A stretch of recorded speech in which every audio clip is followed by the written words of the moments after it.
ये बताइएगा, ये जो सुहेल आफरीदी साहब ने वहाँ पर गुफ्तगू की है कराची में, ये अफ़गानिस्तान का के लिए हम वो शवायद दें, आपको लगता है दिस इज़ प्योर इग्नोरेंस, ये वेल थॉट आउट है, या ये बस कोई स्लिप ऑफ टंग? क्योंकि जितना रिएक्शन है वो भी बड़ा जस्टिफाइड है। And if I am not wrong, जो प्रेस ब्रीफिंग्स हुई हैं डीजी आईएसपीआर की जानिब से, बड़ा कैटेगोरिकली बहुत सारी चीज़ें सब्सटैंशिएट की गई हैं। दुनिया लिख रही है कि जो अफगानिस्तान का के अंदर हो रहा है और जिस तरह से पाकिस्तान को भी टारगेट किया जाता है। सो क्या आप समझते हैं कि वाकई सुहेल आफरीदी साहब को इल्म नहीं है और वो ये कहते हैं क्योंकि मेरी वफाक में हुकूमत नहीं है इसलिए मेरे पास शवायद नहीं है, या there is a method behind this madness? मेरा ख्याल है ये Munib it's a mix of both.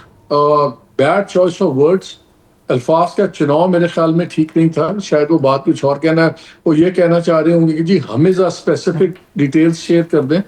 फिर उन्होंने एक बात ये भी की कि जी और मुल्कों के भी बॉर्डर्स हैं, अफगानिस्तान के साथ किसी ने कंप्लेन नहीं की। वो भी गलत बात है। आपको लास्ट मॉस्को जो डायलॉग था उसके बाद एलानिया निकला था, उसमें उज्बेकिस्तान, ताजिकिस्तान, तुर्कमेनिस्तान तमाम लोगों ने इस पर कंप्लेन भी किया था और ये कहा था कि अफगानिस्तान माशगा बना हुआ है। सिक्योरिटी काउंसिल की जो सैंक्शंस कमेटी है उसकी रिपोर्ट है जिसमें उसने कहा है कि जी उन्होंने तो यहाँ तक कहा था कि तालिबान के सीनियर लीडरान में से कुछ टीटीपी को लायबिलिटी समझते हैं और कुछ अभी तक उसको अपना एसेट समझते हैं। और यूएन कह रहा है, इंटरनेशनल बाकी ऑर्गेनाइजेशंस कह रही हैं, आपके बाकी सराउंडिंग मुल्क कह रहे हैं, और जो पाकिस्तान में हो रहा है वो किसी से छुपा हुआ नहीं है। मेरा ख्याल है कि बैड चॉइस ऑफ वर्ड्स थी बिकॉज वो फंस गए हैं अब इस चीज के अंदर। वहां पे रेटरिक इतना ज्यादा बन गया हुआ है कि जी ये मिलिट्री ऑपरेशन हो रहा है, टारगेट ऑपरेशन नहीं है, कोलैटरल डैमेज बहुत ज्यादा है। मेरा ख्याल है उनके लिए बड़ा मुश्किल हो गया हुआ to walk back from there thing.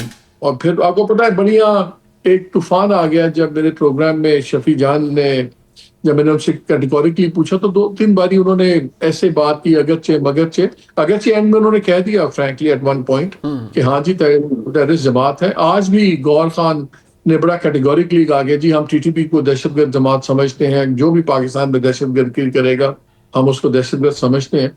मेरा ख्याल है कि थोड़ा सा जिस इशू के ऊपर बहुत ज्यादा एक सियासत बन गई हुई है, जरा मुश्किल नजर आ रहा है उनको कि वो उसको वॉक बैक कैसे करें अपने बयानिए से।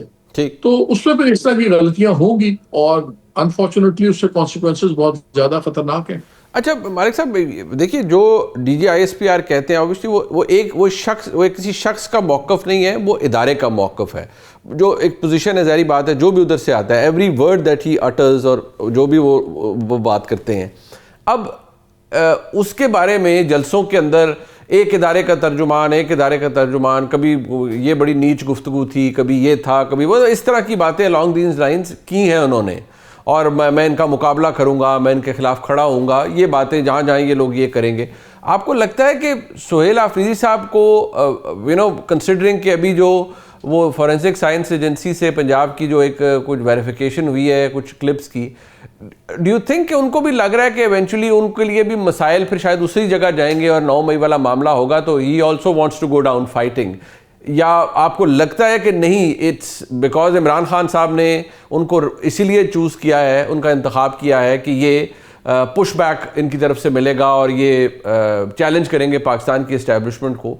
So is that the reason, या डू यू थिंक कि नहीं आफरीदी साहब को लग रहा है कि क्योंकि मेरे साथ भी होना ही है तो मैं भी ज़रा अपना प्रोफाइल इस यहाँ पर ज़रा तगड़ा किया जाए और अगर लड़ाई करके जाना है तो फिर ऐसे जाया जाए? नहीं, देखिए सुहेल आफरीदी साहब के पास पॉलिटिकल ऑप्शंस क्या हैं? क्या वो पीटीआई की सियासत से बाहर कुछ कर सकते हैं? वो कुछ नहीं कर सकते। पीटीआई की सियासत में बड़ा कैटेगोरिकल उनको रोल मिला है और वो एक एजुकेशनल रोल है। उसकी वजह से ही वो सीएम बने हैं ना।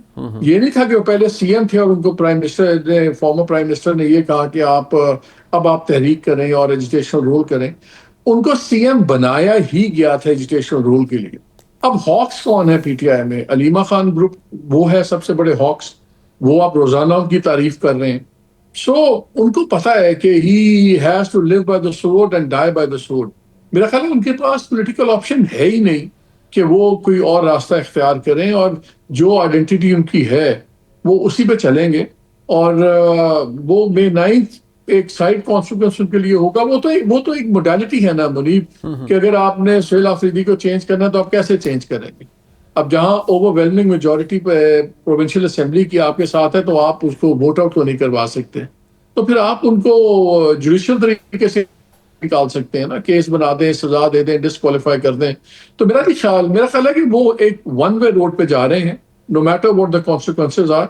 उनको पता है कि वो आए इसीलिए थे, और I agree with you, he will go down fighting, because fighting करते हुए अगर नीचे गिरते हैं तो कल को सियासत में पता नहीं होता किसके फॉर्चून रिवाइव हो, हमें नहीं पता। हो सकता है आप और मैं यहीं बैठ के 2 साल बाद, 3 साल बाद एक ऐसी गवर्नमेंट को क्रिटिसाइज कर रही हूँ जिसका प्राइम मिनिस्टर इमरान खान हो बिल्कुल, इस मुल्क में। क्या नवाज शरीफ साहब के भाई कांटा नहीं लगा हुआ था, वो नहीं बन एब्सोल्युटली। गए, एक बार नहीं, 3 दफा बन गए। तो वो कहते हैं ना, you have to live to fight another day.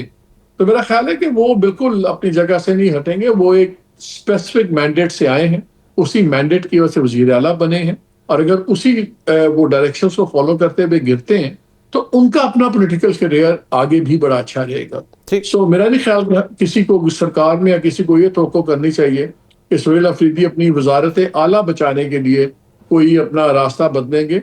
वो अपनी सियासत बचाएंगे, और उनकी सियासत जुड़ी हुई है इमरान खान से और इस एग्रेशन से। सो आई डोंट थिंक आपको कोई चेंज ऑफ बिहेवियर वहां से मिलेगा।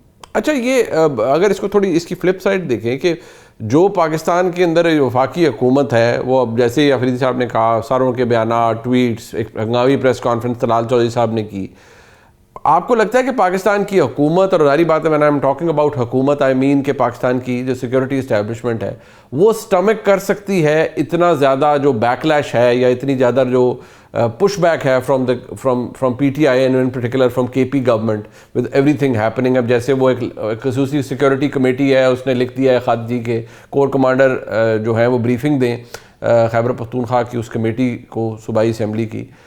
Do you think because this will keep on happening, तो वो स्टमक कर सकते हैं सारे क्रिटिसिज्म? वो ठीक है यार, चल रहा है, चलता रहे, एक ऑड रिलेशनशिप है, वो चलता रहेगा। देखिए, एस्टैब्लिशमेंट से इलेक्शन नहीं लड़ने होते, उनको पॉपुलैरिटी का या अनपॉपुलैरिटी से फर्क नहीं पड़ता। उनको फर्क पड़ता है कि पावर इक्वेशन डिस्टर्ब हो रही है या नहीं हो रही।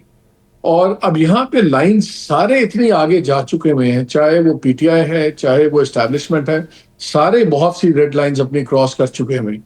वहां से आना इस वक्त मुझे नजर नहीं आता। देखें, PTI की स्ट्रेंथ क्या है? 2 स्ट्रेंथ्स है ना। एक है कि वो उनकी जो परसीव पॉपुलैरिटी है कि बहुत पॉपुलर है, बिकॉज वाहिद अपोजिशन जमात है। तो जो पीपल्स पार्टी के खिलाफ था, PMLN के खिलाफ था, JUF फलाने दूसरी पार्टी के खिलाफ था, वो सारे उस वजह से बाय डिफॉल्ट भी सपोर्ट करते हैं और अपनी सपोर्ट भी है। दूसरा उनकी पावर है कि वो एजुटेशनल पावर दिखाएं और मजबूर कर दें गवर्नमेंट को कि उनसे रीनेगोशिएट करे, एस्टैब्लिशमेंट रीनेगोशिएट करे। एजुटेशनल हमें इस वक्त पावर कैपेसिटी नजर नहीं आ रही।